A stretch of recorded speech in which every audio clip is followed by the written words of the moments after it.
Hello. Welcome to the second episode of Is It Better Than Paddington 2?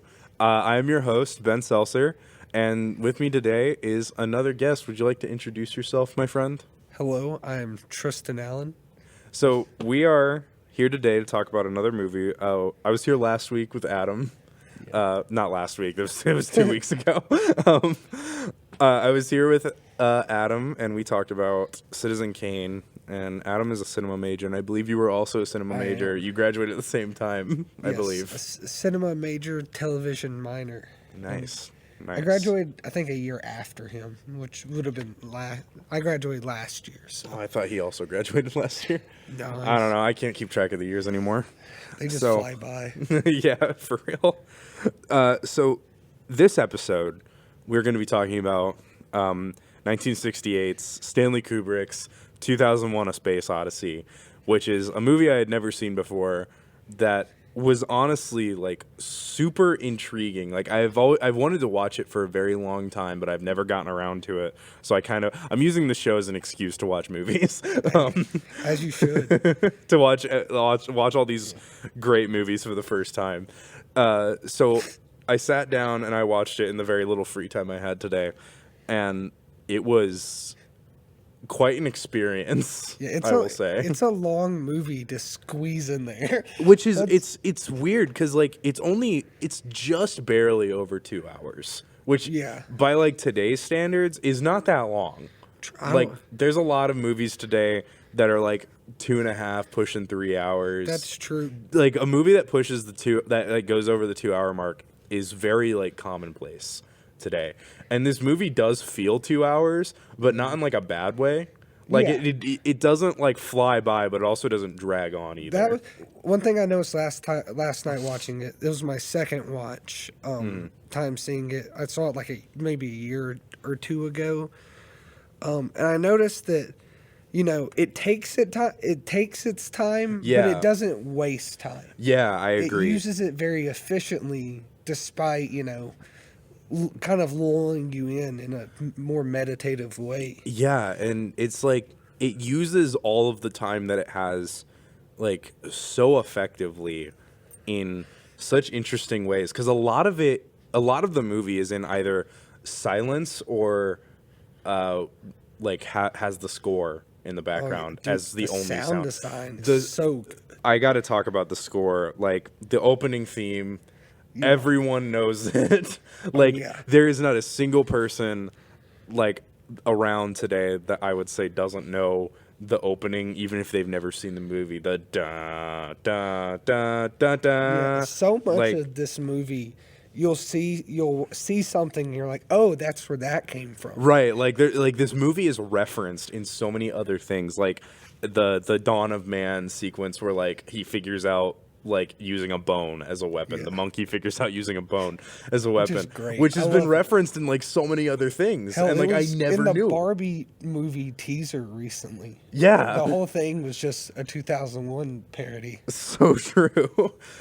And like the entire Dawn of Man sequence I loved just because it's kind of silly. Like the movie's split up into like these 4 different sort of short films. Almost. Yeah. You got the Dawn of Man. You got like the section with Dr. Floyd or whatever his name was. You got the section with Dave, Frank, and Hal, and then the weird ending LSD trip. It's it's almost like a prologue, an epilogue, and then 2 halves. It's kind of how it feels. And they're only like the only thing that connects all of them is the monolith, which I wrote in my notes as the slab. The big jewel. Yeah, because it's just like this big, like black rectangular prism that just sticks out of the ground, and the apes find it one day, and it's kind of implied that it's what kicks off their evolution into human beings. Because the scene right after is the scene where like the one ape figures out like using the bone as a hammer. And then, like, the one tribe of apes takes their watering hole back from the other tribe by beating the leader to death with bones. Awesome. And it's fun little sequence. It's even funnier considering that this movie came out the same year as Planet of the Apes. You know, when I first started watching this last night, I was thinking about it in comparison to Paddington 2. Of course. Like, which of these movies am I going to declare as better? I'm just going to say there's only one of them where you can see a man in an ape costume get attacked by a jaguar. I had that in my notes. I like to think that the jaguar attack was not scripted. Like, they were just on set and a jaguar just attacked one of the actors, but Kubrick kept it in. Because that does seem like the kind of thing he'd do. See, everyone wants to talk about how Kubrick treated Shelley Duvall in The Shining, but I bet he made that man get attacked by that jaguar like tons. 50 times. Yeah. Forget like 107 takes of like the same like talking scene. Imagine 107 takes of being attacked by a jaguar. I love practical effects in anything. And even though this came out the same year as Planet of the Apes, I think that they do the apes better in this movie than they did in Planet of the Apes. I definitely agree. Especially, like, the apes in Planet of the Apes have, like, a weird, uncanny quality to them. But these guys, like, they actually did look like apes except for the eyes. Yeah. Which it's, like, there's, like, one close-up, which I watched it with Lily, and it made her laugh at kind of the goofiness of seeing the eyes, of how they looked human. But it, like, I thought it, honestly, it does a very good job humanizing the apes, because you're seeing them from the perspective of Dawn of Man, you know. Yeah, like you're seeing them like take some crucial steps to becoming humans, and it all starts with like the monolith, which I want to talk about the score again in this scene. It's a score that so like unsettling. It comes up almost every time the monolith is there, and it's like it's perfect at creating like this horrifying, unsettling, like mysterious, unnatural feeling with just like this one little like build up that just keeps going and going until it reaches a peak and then it just stops. Yeah. There's no other sound in those scenes. Like nobody's talking. It comes up again in like the second part of the movie when they find the slab on, I think it's the moon. They find the slab, the monolith. My bad, I keep calling it the slab because that's what I called it when I was watching it. It pretty much is a slab. Yeah, they find it again on the moon, and like this buildup is happening again, and then we see that like it's affecting the astronauts somehow, but we never get an answer, and then it cuts to the next section. Well, then also the sound in that one, they like take a picture of it, and it starts like, I thought my fire alarm was going off. Yeah, it's got like the really high pitched whine going, which, and it was in both insane. uses of the sound in tandem with the monolith.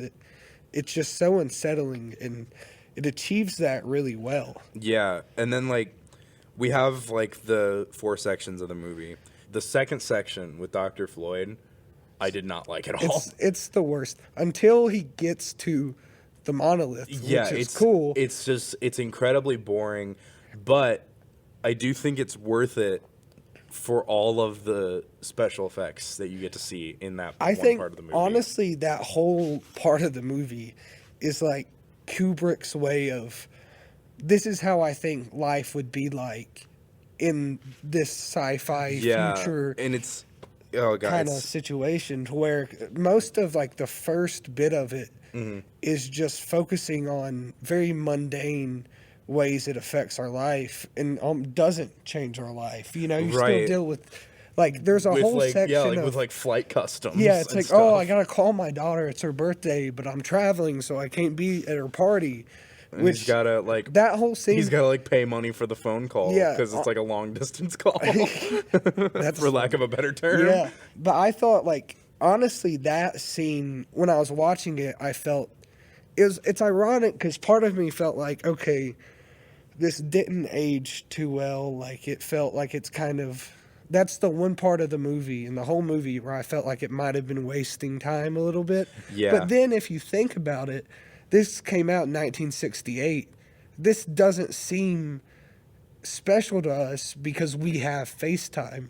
When if you think about it, it's very ahead of its time in predicting probably the only piece of futuristic technology that we actually have from the movie. But Stanley Kubrick had such high hopes for 2001, like with commercial space travel, and like all of the crazy stuff he came up with. Meanwhile, like in 2023 we don't even have any of that. We can make long distance calls, like video calls, and that's about it. I like how it opens though with the guy on the space shuttle, and there's like the pin floating. I thought that was very cool. Juxtaposition to like the satellite floating in space. I gotta talk about like the special effects in the entire movie are incredible. Oh yeah, they hold up so well. It's like it's not just good for 1968; it's good for 2023. It doesn't feel like none of the special effects feel like they've aged a day. No, they have aged immaculately.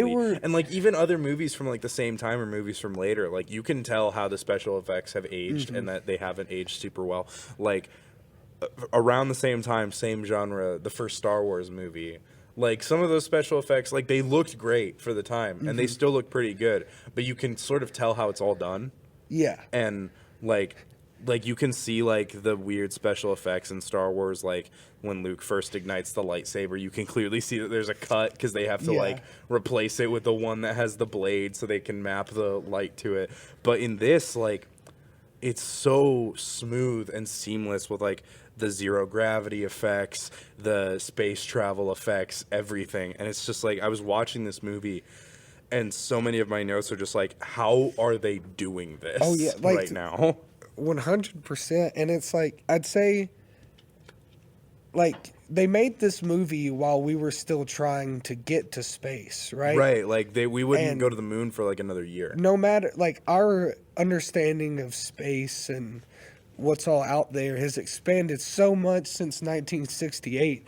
But everything in this movie still feels like the way we understand space to feel like. Yeah. It doesn't feel like it's dated at all or has like a lack of understanding or anything. It's like the way the gravity is, the way the flight attendant uses like grippy socks. Yeah, the weird grippy shoes and has to walk real weird. It awesome. Felt like Sky Zone. Yeah, I love also like the set design and costume design. I love retrofuturism as an aesthetic. Like, I want the future to look like what people in the 50s and 60s thought the future was going to look like, because it's such like a cool, like janky aesthetic, and Kubrick goes like full force with it in this movie with like the multicolored spacesuits and the weird flight attendant outfits and like the huge control boards with like all the weird buttons and stuff and blinking lights. There was like one shot, and it conveyed so much doing so little, where like somebody was like going to get on one of the space shuttles and he needed like a instructional video or something. Right. And you see her like push a button on the language or like, it was right. Like, yeah. And it was like they had prepared, because, you know, it's something small where it's like once you get to this, you're going outside the planet. Yeah, there was that little detail, and there was another one that I really, really liked. It was whenever he's on, like, the space shuttle going to wherever he's going, like, after he gets through space customs, there's a sign outside of a bathroom that's zero gravity toilet instructions. Oh, that was awesome. It's such a small, like, innocuous detail that does not need to be there. But it's great. Like, it's such a good piece of world building that, like, yeah, we would need to have this for people who've never used the bathroom in space before. What I loved was how the instructions were like, it was like mandatory read these instructions before use, but it was like a fucking book. Right. It was so much. It was like a so huge many panel like list, and it's so funny. Shitting in zero gravity, it's gotta be weird. It would be that difficult. And you would need to read a fucking textbook to figure it out. I keep going back to the score because I wrote these notes as I was watching the movie.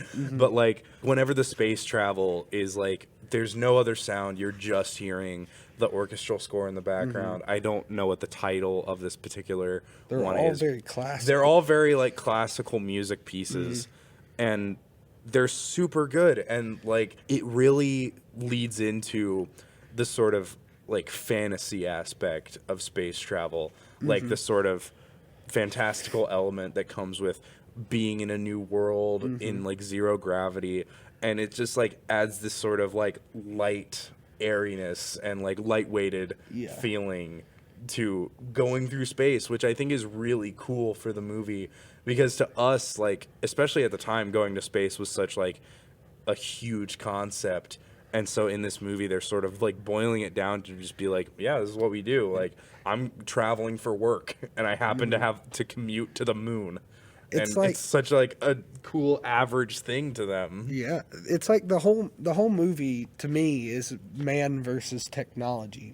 Oh, It's like, absolutely. and it's like In like every form. in the first half, not counting the like prologue, epilogue, or whatever, but in that first half, it's like technology is good. You get those classical music, and you see these, structures we've come up with floating through space. It's all very, it's almost flexing, the good of the technology. Yeah.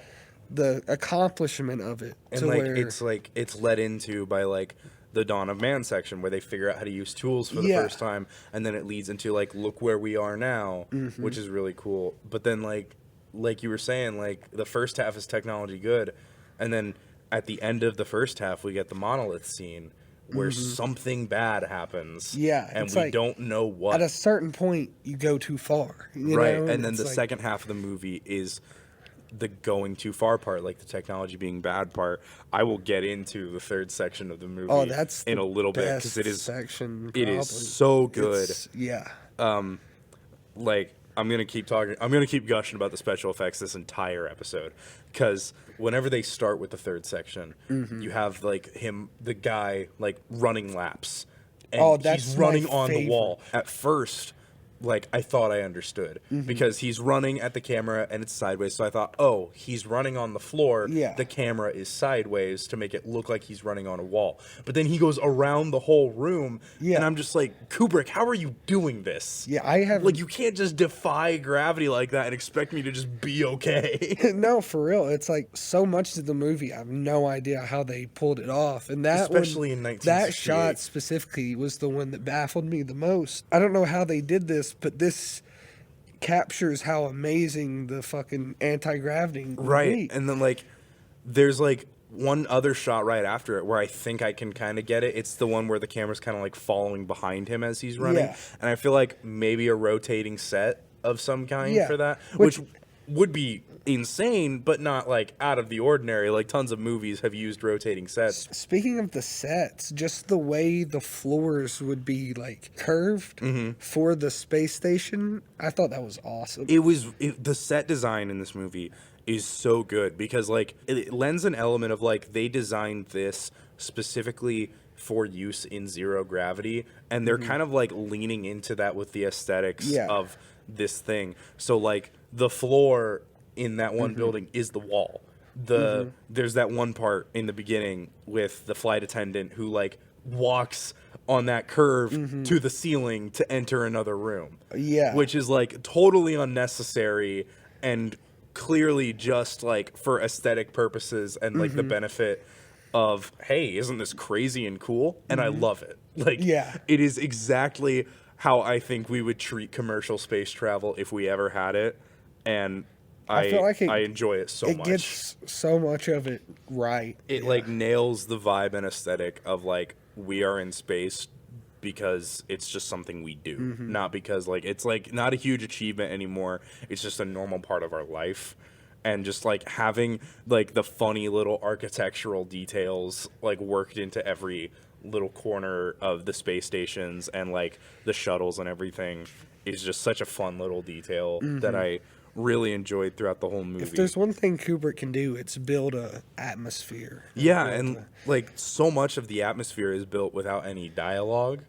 Like the third section of the movie when it starts, like there's like a whole, like almost 10 minutes it feels like, where no characters are actually speaking. You're just hearing like a pre-recorded I'm pretty You're sure- hearing like a pre-recorded interview Yeah. with the guys that we're about to see like go through their little journey, Frank and Dave.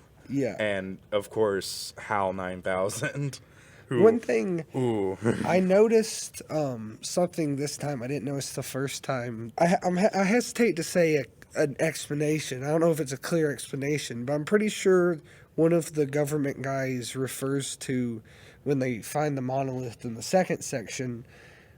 I think it might be the guy on the news screen at the end of the third section. It might be. He says something about that's like humanity's first time encountering intelligent life. They outside of said Earth something or about how the monolith had like beamed some kind of signal towards Jupiter, and so that's what this expedition in the third section is about. They're going to investigate what is going on over at Jupiter that made it broadcast this signal out there.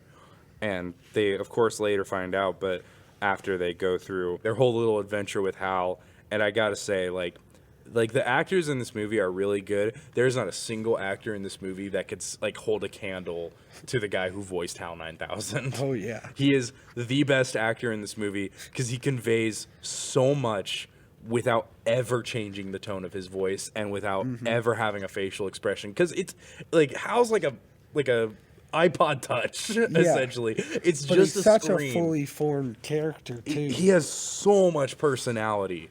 Like in the scene where Dave is like trying to get back on the ship after Frank has been cast out into space, and Hal won't open the door for him. Hal's voice is exactly the same as it's been the entire movie, but you can tell that there's confidence in it and that he has control of the situation and he knows it and he's kind of reveling in it. And then later, when Dave is about to deactivate him, you can tell that he's getting scared and upset. I think but he even says that. Yeah, he says, "I'm scared." But like, even if he didn't, like, there's just like a very like subtle, almost undetectable change in the way that he talks, even though he never changes his tone. That is just so much, and oh god, I love it. Talk about creepy. Whatever. Dave is effectively killing Hal. And Hal like brings up the song, and he's like, "Do you something about singing the song they taught like, me?" And he's like, "Yeah, do it." And he's like, "It's like it's slowing down. It's like listening to your phone have Spotify play while it dies, and it's terrible." I'm gonna talk about that more in just a second because that was probably one of my favorite scenes. That was in the movie. one of those situations where I figured out a reference I never realized was a reference before. The Amazing World of Gumball. There's an episode I watched recently called Daisy about the little sister's toy doll. And there's a point in it where I think they get her a replacement doll or something, and she goes to play with it, and it starts to sing a song, and it sings the song from the Daisy song. The same song. Yeah, but her like little toy is malfunctioning and catches on fire, and it does the same I just realized that I've seen like, that same episode you're talking about. Oh my gosh! I know. I never realized. I was like, "Holy shit!" This. I never realized just how many other things reference this movie. There's so many. It's so good, but like one of my favorite parts of like the whole like HAL 9000 section is in the beginning. HAL first reveals that there's like a problem, quote unquote, with the one part of the ship. There isn't, and he's wrong. But like we kind of get like a subtle bit of foreshadowing there, because he says just a moment, but he says it twice. He like repeats himself, which in my mind was sort of like, oh, he's like glitching out. Like this is like an early stage of him starting to malfunction. And this is like the first hint that that's what's happening, because it doesn't seem like that would be a normal behavior. Like, why would he repeat himself there? And so like, I thought, ooh, that's clever. Which, I really like that. That whole lead up to him malfunctioning, part of made me this time around to start wondering how much of that is actually a malfunction, because like he detects the issue on like the, I don't know, not the wing. Some kind of like satellite. Yeah, something on the satellite, some specific part fucked up. The guy went to check it out. It wasn't fucked up. And then his immediate suggestion is we should put it back, let it fuck up or whatever, and we'll temporarily, and they point out that temporarily their communications will be like shut off during that point while they figure out what it is or whatever. Right. And part of me was sitting there thinking, how much of that might be Hal trying to get them to cut their communication off so that because he's already on that path of being evil. And yeah, he's already in that direction. We never really learn know what caused Hal to malfunction, which I'm kind of upset about. I do have my own theory that like it's because like they end up finding a huge monolith orbiting Jupiter. I have a theory that like as they got closer in proximity to that's what was making him malfunction. But we never get like a confirmed answer on that. But a really good part of this whole section of Hal's like descent into villainy is the scene where Dave and Frank like go out to the pod to have a private conversation so that Hal can't hear them. Oh yeah, that's because they're like scene. they're suspecting that Hal is malfunctioning, but the thing is like the HAL 9000 units have never malfunctioned before. Like they've never had an issue before, so it's completely unprecedented that this would be happening. And they're kind of like living computers essentially. Like they kind of do have like thoughts and feelings in their own strange way. So they have this conversation in private so they don't upset Hal. Yeah. And the shot where they're like talking, they're both on each side of the frame. And then you can just like see Hal's like glowing red eye in the background. Oh yeah, that whole dialogue Terrifying. in the back. Yeah. And then whenever it's revealed that he's reading their lips. Right. Which also... Oh, so good. And it just makes you question so much because they're sitting in the ship. They yell to test if Hal can hear them. How can you turn the ship around? How can you turn the ship around? And when he doesn't, they're like, okay, he must not be able to hear us. But then I'm sitting there like, maybe that motherfucker did hear you yell that, but doesn't want to so he can read your lips. You know? Because if they did turn the ship around, he wouldn't have been able to do that. Right. Like So he's thinking for himself like as early as that scene because like if he's reading their lips, then he's totally reading Frank's lips, I think, whenever he's yelling to turn the pod around or whatever. And he is actively choosing not to obey the command because he knows that they're having a I think like he knows that they're about to have a conversation that they don't want him to listen, but he wants to know what's going on. Yeah. And so like as soon as they're like, hey, come help me check this out, he's got the gears turning in his little iPod head. Yeah, and it, like all of the shots of Hal, like the close-ups of like his red eye, are such like threatening and imposing shots of what is essentially just like a little like tablet.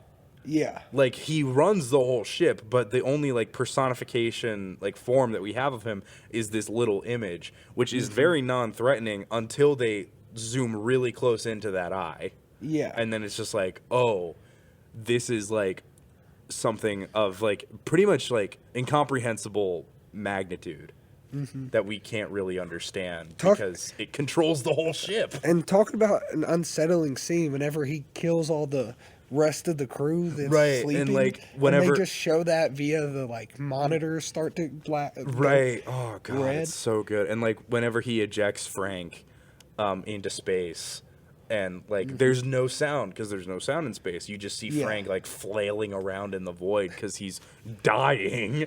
And then like does that as like a distraction so that Dave will go out and save him so that he can turn off the life support to the 3 other guys that are all in stasis. It's insane and it's so good.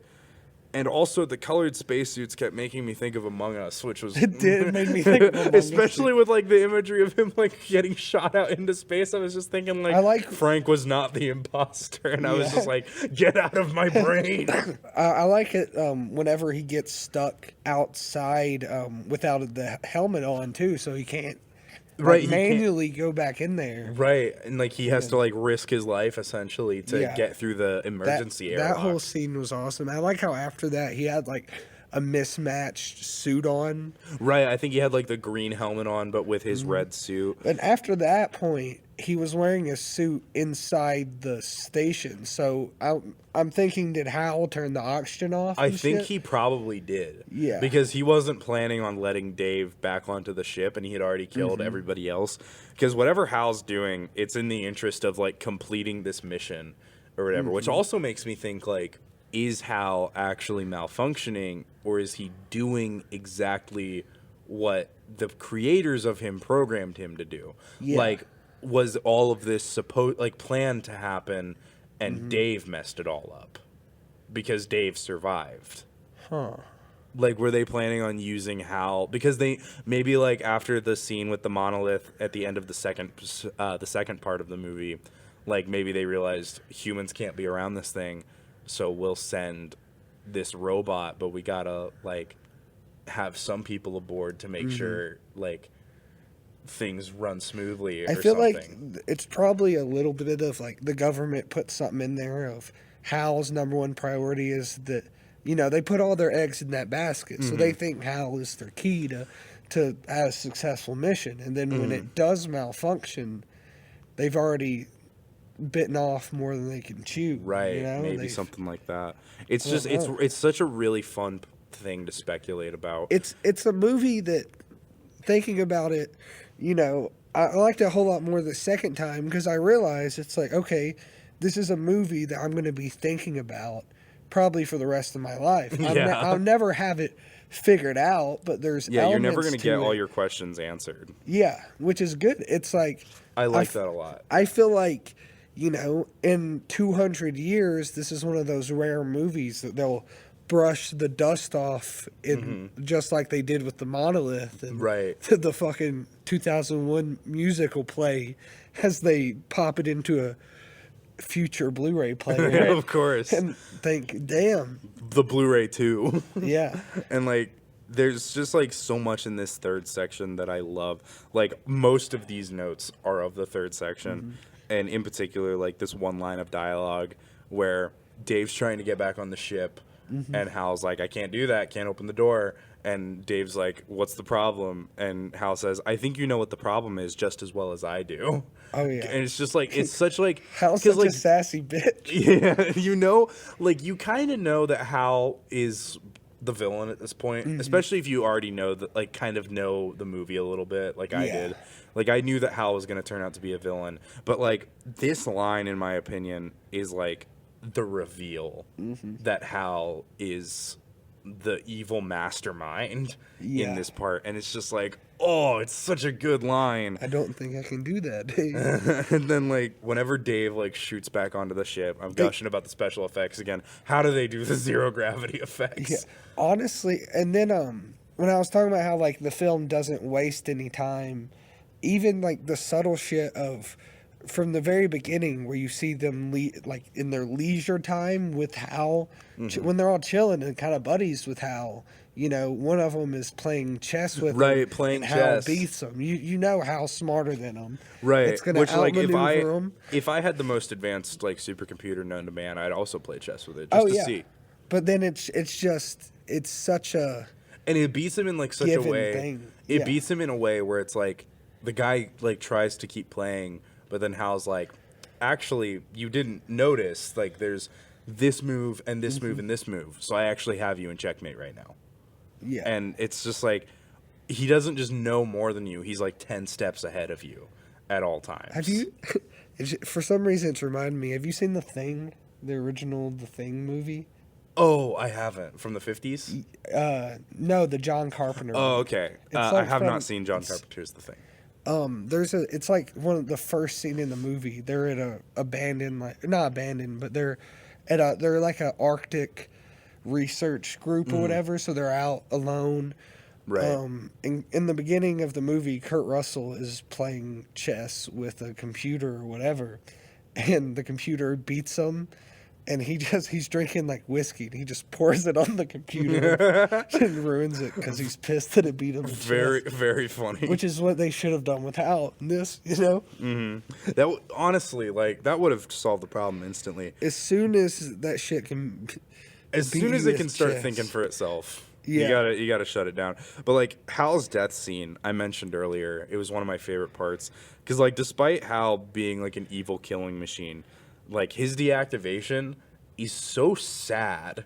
It really is. You start to feel bad. And you see Dave start to, like, feel like he's killing a little someone. Bad. Yeah, like, because Hal can kind of think for himself. Because, like, Hal, like, starts saying, like, that, like, when Dave starts, like, taking out his little memory discs, Hal starts saying how scared he is. And then, like, whenever he's deactivating, like, the last moments of his life are spent, like, thinking about his the guy who taught him the song, like, the day of his activation. And how he learned this song from the guy who activated him. He's lost all his other memories. Right, he doesn't even remember being mad at Dave at this point. Right, it's so sad. Because, like, at what point is this no longer evil? Yeah. Like, how many of those discs does Dave have to remove before it's no longer the Hal that tried to once kill him? once you pull And at out, what point is once it you like, pull out like 4 of them and it doesn't remember killing all your friends, right? Like, at what point are you just killing like fix this innocent robot? And it's like, it's such like a weird philosophical conundrum. Also, Hal's birthday is January 12th, 1992. So mark your calendars. Okay. Tell Hal happy birthday on January 12th. Hell yeah. Hell yeah. And then, of course, like the pod, again, we get the slab, the monolith in Jupiter. And I'm going to be honest with you, this entire last section, didn't like it all. So I'm interested to hear your thoughts on it. My takeaway when I first watched it was much more close to yours, where I was just like, well, that's a fucking weird way to end your fucking movie. Right.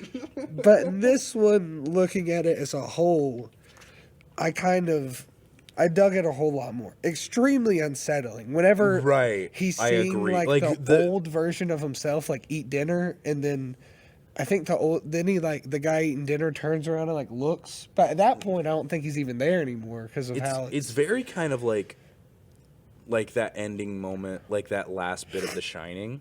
Also Kubrick.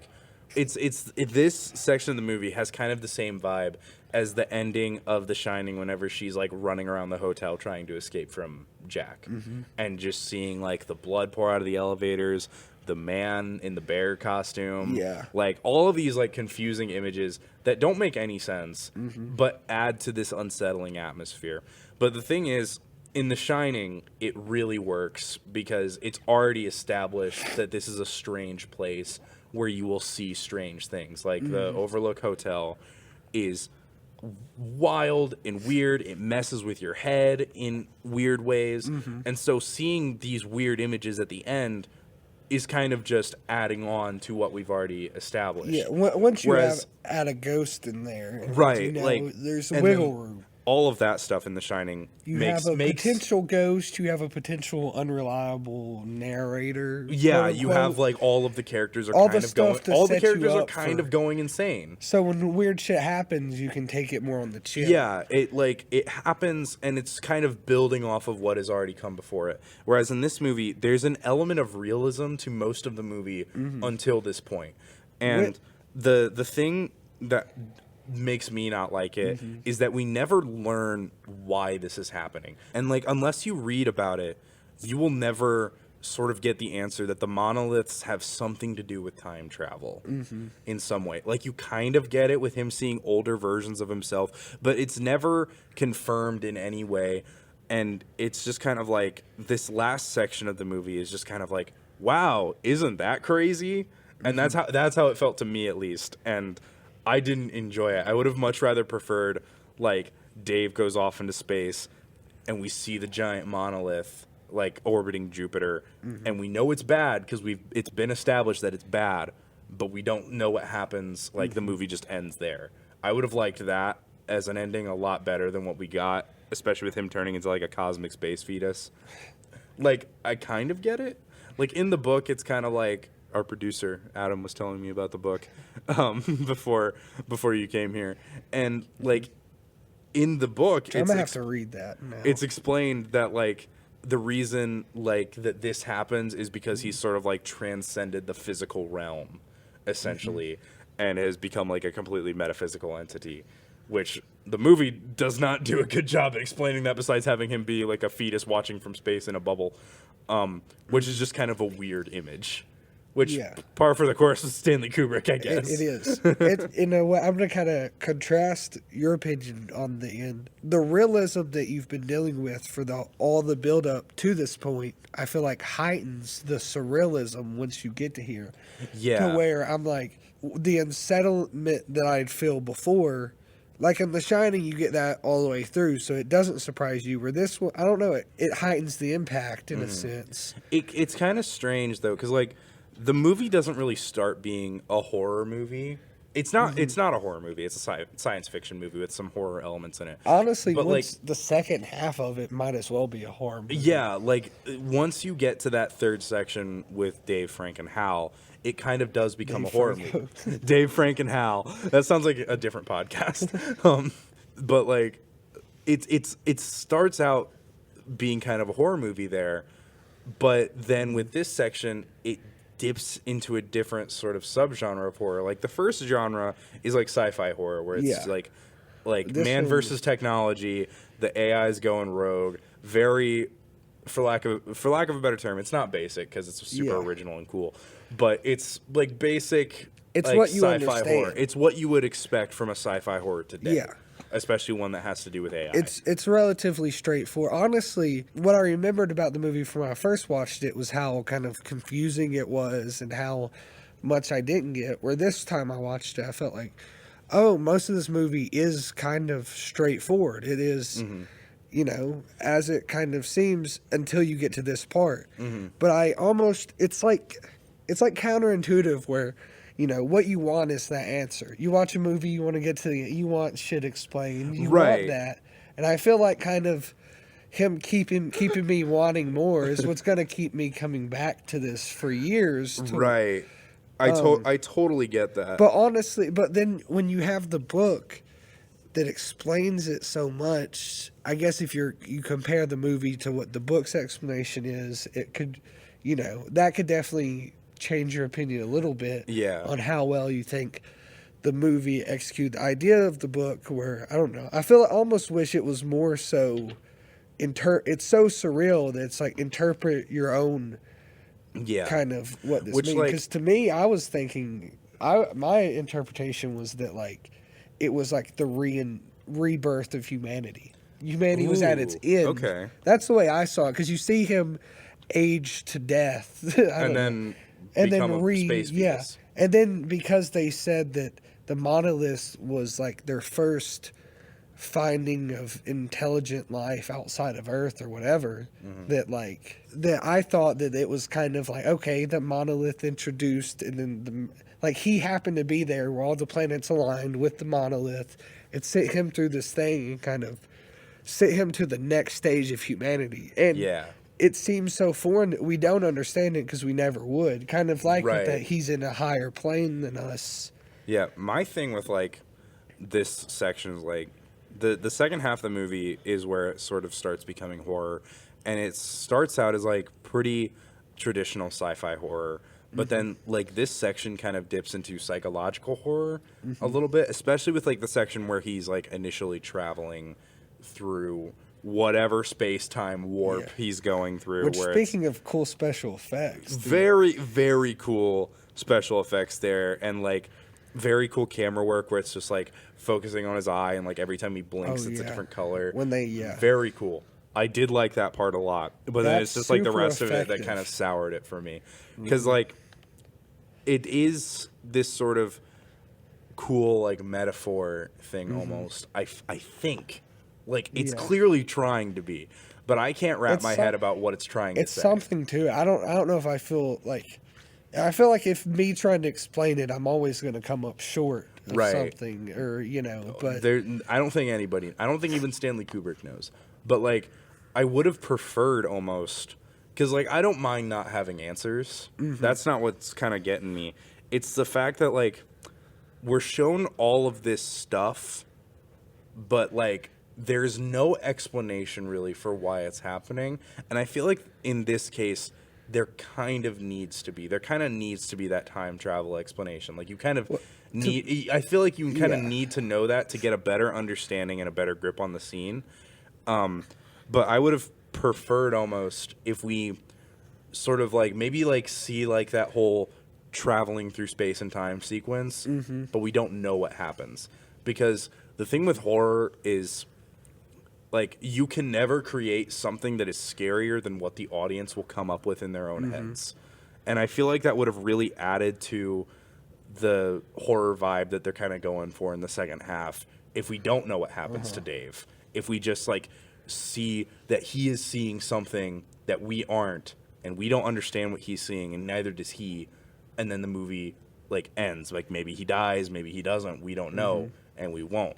I would have liked that. That's like a sort of similarly like no answers kind of ending, but in my opinion would have been a lot more satisfying. I see. I feel like they weren't necessarily going for the horror there. I feel like because the way I was like viewing it is like the bookend. It's like a juxtaposition to the prologue, right? You see the dawn of man, And to me, this was the death of man. Okay. And so it's like you kind of get that rebirth. There's the death of man, but it's not a full death of man. It's the rebirth into what's next, what's our next evolution. Because you start with the monkeys, right?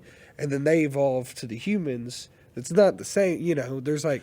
Okay. And then you kind of get this to where it's a fetus, so they don't explain what the next evolution is. The next thing is still in gestation. Yeah, my interpretation was that's kind of what it was. I do and like then that idea. The cause of it is obviously, you know, the planets aligning and the monolith. The monolith is clearly like a catalyst for something. Even and if you it's don't... clearly the catalyst for the apes evolving in the beginning, and it's the catalyst for whatever happens to Dave at the end. I don't quite know what it's doing in the middle there, but you know, it's just kind of being weird in the middle. Yeah, which in the middle, my initial, I don't know if my interpretation's right on this. My initial takeaway was that led into Hal. I thought that was, we found this monolith. It's intelligent. Let's try to incorporate this into our technology or something. Oh. Which is how you get to... Or maybe they made Hal as like a way to try and like interface with it. Almost like a way to... Because like if it's like a sentient piece of technology, we can't communicate with it, but maybe another sentient piece of technology could. To where... That's really interesting. I never considered that. Yeah, or something where we like incorporate the monolith. Because if you think about it, Hal... How's kind of a monolith. Yeah, they're both shaped as like a rectangle. The design is similar. I never realized that. Oh my gosh. That's so cool. Maybe there's something there. Maybe there's not, you know. Maybe there I genuinely didn't pick up on that. That's super interesting. I don't know how much time exactly passes between them finding the monolith and going to Jupiter. I know that like between like Dr. Floyd's section and Frank and Dave's section is 18 months. Like they find the monolith and then 18 months pass before they're on the Jupiter expedition. I don't know how much time passes between the dawn of man and the section after that. And we honestly like it's clear that like the final like act of the movie is like right after Dave deactivates Hal, but we don't really know how much time passes before he gets to Jupiter and gets to the monolith. So like, you know, it's very interesting the way that this movie messes around with time. I was honestly like very boneheaded as expected move of me. But I was honestly expecting like whenever Dave found the monolith on orbiting Jupiter, that he was gonna like end up traveling back in time to the dawn of man, and he was gonna be the reason for human evolution. Dave is like, you're fucked, and you get a fate worse than death. You get a fucking scary ass. You get to see yourself die and then become a space fetus. Fast forward, yeah. Which part of that, whenever his ship is like entering the, I don't know. Well, let's call it like a wormhole, for lack of a better term. The wormhole or something. Part of that looked like a sperm cell to me in the space. The way, the way his ship was shaped. It's like a white ball. Yeah, and I think it had like a little trail or something after it. Mm-hmm. To me, it really looked like a weird. I'll have to go back and look at that again. I didn't there might not be. There's so much that you noticed that I didn't. This was my second time watching it. Right, it's your second time watching it, and also like you've studied film more than I have. I took a film class in high school. That's so. It's one of those things where it's like my first watch of it. It's like I'm approaching it on what I want it to be, my understanding of what a movie is. I want it to meet that definition, and in some ways it does, but in other ways it doesn't. You know what I mean? Yeah. So then on the second time, I was able to meet it at what it is. There are some parts that really do fall flat for me. Like the entire second section with Dr. Floyd, I wasn't a huge fan of, just because like it doesn't waste the time, but it is kind of boring. Like it's kind of just establishing where humanity is now, which is really cool. But I feel like you could have done that just as easily with like the third section, just like tack on a few more minutes at the beginning to sort of show that. And like really, like one thing that I had with this is like, if you haven't ever seen this movie before, it's a very iconic movie, I would say. If you haven't ever seen this movie before, chances are, like, one, you don't know all the references to it. Like, finding out how many things reference 2001 was insane. Like the entire Dawn of Man sequence and like realizing all the references that I had never gotten before was really cool. But like, if you've never seen this movie before, chances are you only know about the section with Dave, Frank, and Hal. True. That's all. Because I did. that is. And then when I first watched it, I was like this. I was like waiting. I was like on my phone waiting for that to get there. Yeah, I was waiting for Hal, and like it is. It is. I have no shame in saying it's the best part of the movie because it is 100%. Like, and I'm sure most people will agree with me on that one because it's by far like the most interesting, the most compelling, the best written, like Most suspenseful. the most suspenseful. It evokes a lot of different emotions in me. Like that could be on its own the movie, and I would not be upset. Like if the movie was just that section, I would think it was incredible, and I do think it's incredible. Like even like as an entire. As the entire film that it is, I think it is like a legitimately incredible movie. That section is also what feels the most like a movie. You know what I mean? Fair enough. It's like this movie. It's like it resists the common storytelling techniques. And because of that, though, I feel like it's kind of like it's a film that demands to be studied almost. Right, like it makes you think. You know, you watch it at first, and you watch it, and if you watch it from the standpoint of I want a normal movie, you're gonna be disappointed. Yeah, it's like if I show this to my mom, she's gonna fucking hate it. She didn't even like Interstellar. That was more straightforward than this. Yeah, it's a very But trippy movie. On the second watch, I approached it with a different mind. You know, I was know what to expect. Yeah, now. so because I knew what to expect, I was approaching it more of like let me meet it at what it is. Let me Right. Okay, I'm done. You know, the first one I'm sitting there like, damn, I was hoping there would be more Hal, and Right. I'm just waiting for this and disappointed. Where this one I was watching, and I was like, you know, what does he mean by this? Right. You know, this might be kind of boring, but what's he getting at here? And I think I kind of had like a similar I think I kind of had like a mix of both of your experiences. Yeah. Because I didn't know what to expect, and so I was kind of expecting a normal movie. But I was also, since I was watching it to review it for this show, I was going into it with the intention of analyzing it rather than just watching and enjoying it. So I feel like I kind of like had that mesh of like I was expecting it to be a normal movie, but then when I realized that it wasn't, I wasn't disappointed. I was just kind of like, oh, okay, I'm gonna have to actually think now. I'm gonna have to turn my brain on. It's kind of like when you're watching it, kind of where you're at meeting it on both ends of that.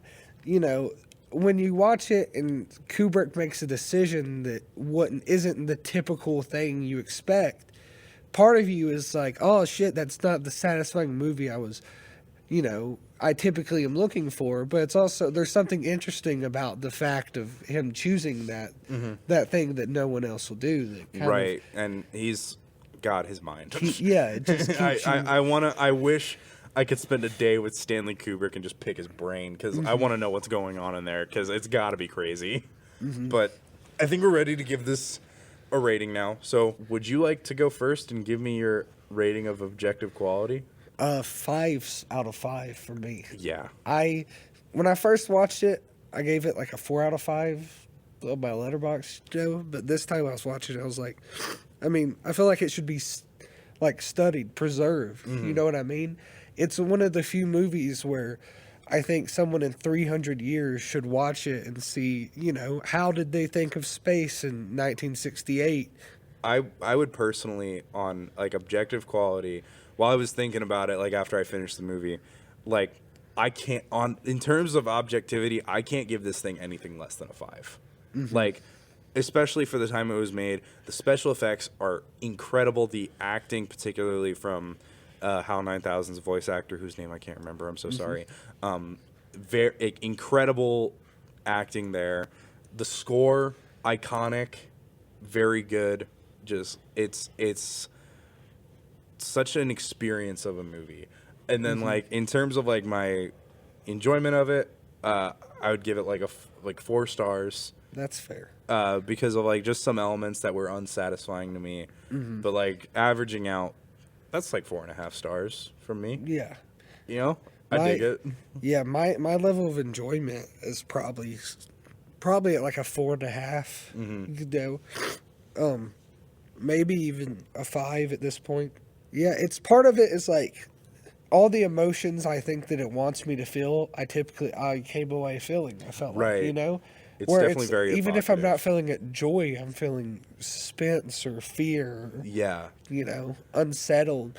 with our 4 ratings here, your 2 5s, my 5 and a 4, that brings us to 4.75 rating, which we are going to round up to 5 stars. So 2001: A Space Odyssey is a better movie than Paddington 2. We've cracked it.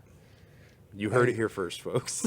You know, Paddington 2, it might have marmalade, but it doesn't have a man in a monkey costume getting attacked by a jaguar. It's so true. It might have a bear in a silly hat, but it doesn't have a group of monkeys beating another monkey to death with a bone. Paddington 2 also makes you feel all the emotions it wants you to feel, which is just happy the entire movie. Anytime And also sad that Paddington's in jail. No, yeah, every time Paddington gets sad, I'm on the verge of tears. Exactly. But you know, they both accomplished their goals excellently, but 2001 just barely edges out Paddington 2 in terms of being a better movie, which, you know what? This is fair.